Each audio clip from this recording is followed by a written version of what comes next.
Berlin always was kind of an island in Germany here because it's small, it's closed in, so it was always basically the people not fitting in the rest of Germany going there.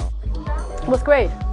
It was much more wilder, the old punk rock scene, and then it goes to rock and roll, and Einstürzende Neubauten, Nick Cave, and all the guys was living here at this time, and yeah. It was a special place because it had a border, it was like an island. Those kind of small islands, I think, built easily subculture, underground, so it was always connected with artists, more guitar stuff back in the days, great clubs like The Sound, and as we know, David Bowie, Depeche Mode came here to live and used to record here, and were staying for a while, and it was just crazy and great place. It was totally different to now, because Kreuzberg, where I grew up, was like a district who stopped at the wall. Here in this area, all the artists and all the creative people meet, and all the left scene meets here, yeah? In '89, it was the first time when I went to Berlin as a tourist. I still had to pay money to get into East Germany. It was the first time I went to Berlin and I went out in Berlin, see clubs, see discotheques, and where I felt in love with the city. And I knew that I want to come back. That was in '89, that was 2 weeks before the wall came down. And I remember one Sunday morning, I mean, in the Black Forest, in the area around Stuttgart at 4 or 5 o'clock, there was nothing anymore. The discotheques were empty and it was time to go home. And we went clubbing in Berlin, and at 6 o'clock in the morning there was a club called Jungle next to Kurfürstendamm in a side street, and we went there, knocked on the door, and then the bouncer opened the door and people were falling out of the club because it was so packed. So we couldn't get in. It was 6:30 in the morning. We couldn't get in the club, and I just thought, like, wow, I want to live here. That's fantastic.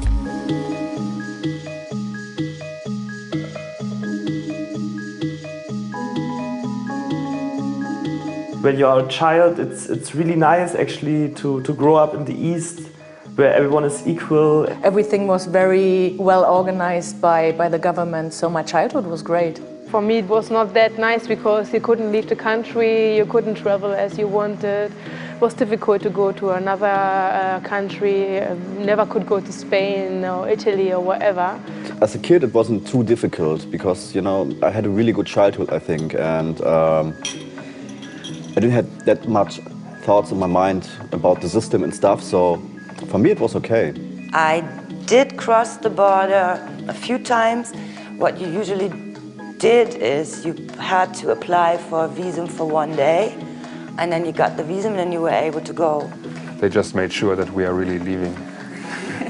And I went 1 day with a band. Of course, that was not allowed that they play over, so it was a secret gig, and what happened usually is that they were done in churches, because then that was places where they couldn't grab that. Be there, an official concert of a West Berlin band was not possible. And so we crossed the border in different frontiers, because we had Checkpoint Charlie and other places you can go over into East Berlin. And then we met again at this place, and then there was this Eastern Ska band, and they played, and the Western 60s band I was with. And it was really fun, it was great. And then I saw and understood that there were a lot of similar people there, because there was a scene. It was, of course, not that obvious, and they had to hide. And punk rock was also not, to be a punk rocker in Berlin East Berlin was not really easy because they got really in trouble because of their hair and the political thoughts. But there were people and they fought for what they thought.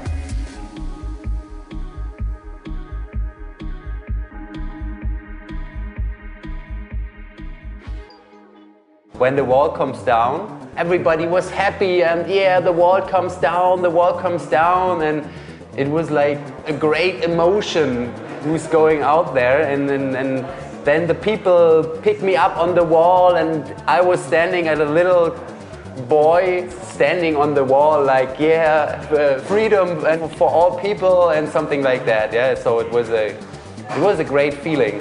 Yeah, a lot of my friends directly drive to Berlin and made a big party.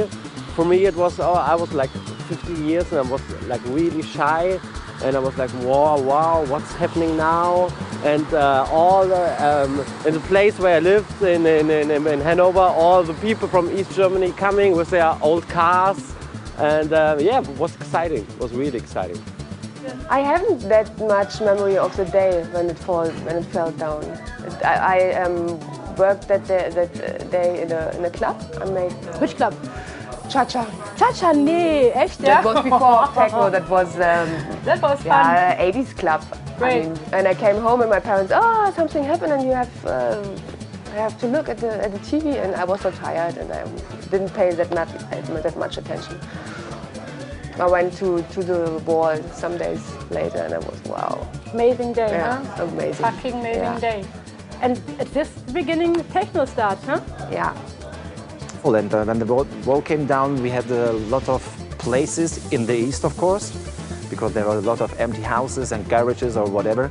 I think there was a scene before, but it was easier than to do something, like do parties, because all of a sudden you had a lot of locations and it was easier for people to get connected. So I think it made it more easy for the electronic scene after that. Before the wall came down in East Berlin, everything was always like very small and in the darkness, like little parties in private houses and stuff. And of course, after the wall came down, everything was possible. And the electronic scene was built in the east part of Berlin because there was a lot of places where nobody is, you know. We were looking at the houses in Mitte and tried to find out where's no light. You watch it for 4 days, then you break in the door and take a look. Is nobody at home? Okay. And there was so many empty places you can't imagine. Well, I think it was pretty underground at that time, and also still a lot of illegal parties, like, you know, just go somewhere to a space, drop a sound system and just go for a party. There was a completely new city born, in a way, with all the possibilities, all the new venues, the old buildings that were possible to try and experience new things, new music, new clubbing experiences. Well, people were coming, taking a look at, okay, it's looking rotten, but it's in function in a way. So you could open up a club immediately. Most clubs in the 90s and also nowadays are next to where the wall was before. Because all the area on the east side next to the wall were like death land. Because no one was allowed to live next to the wall. All the industrial buildings, they were all trashed, you know, there was no one using them because it was so close to the wall from the east side. So we had a lot of locations then to do parties and stuff. And no police, no law, you can do what you want, you know, no security, no water, no toilets, only boxes and mixing. Yeah, they tried to get the chance to find places where they didn't have to pay rent, of course. So nobody knows which building belongs to who. So most of the time it was in the beginning was much illegal parties. You just go inside in dirty up fucking places, really amazing, yeah, trashy. People were open to everything, and that time that was more or less by accident. The electronic scene started to grow. The Detroit people decided that they want to spread the Detroit sound into the world and not underground resistance and not be just in Detroit anymore. And they were open up opening up them to Europe, and then they came over. And then the whole thing started, and there's the one thing I remember that was Jeff Mills playing the first time at Tresor with Mike Banks, and he was playing and nobody was dancing. They were just standing there listening, and he threw the records behind him, and Mike Banks was putting them back into the DJ case. And that was exactly how it was. People were just blown away by what's going on here, and that, I call it was a soundtrack for the Berlin that in these days. And it was different music, different way of going out, different light situation with fog and strobe light, and more individual things, not the laser big discotheque thing anymore. And that was exactly what people wanted.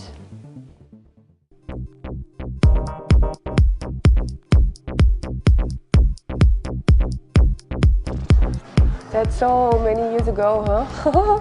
And when I came to Berlin and I was at eWork the first time, I just thought, like, I mean, that's absolutely different. That's completely different. The venues were different.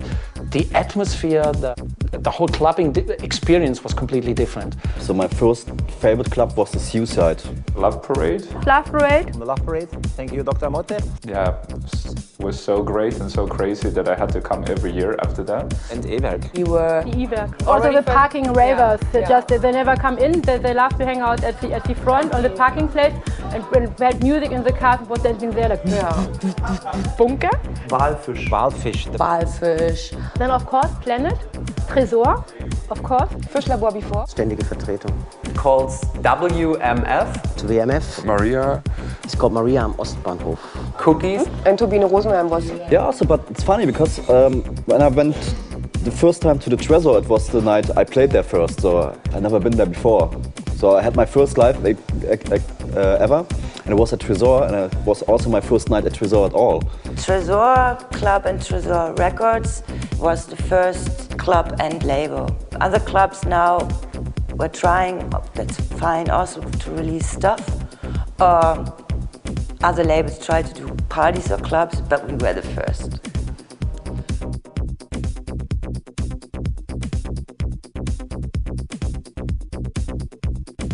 In the early 90s, my favorite DJ was Mr. Jeff Mills, of course, because he was the one I saw first really having the skills of being a really good DJ. And I'm a big fan of Jeff Mills still. One of my favorite DJ at that time was Westbam.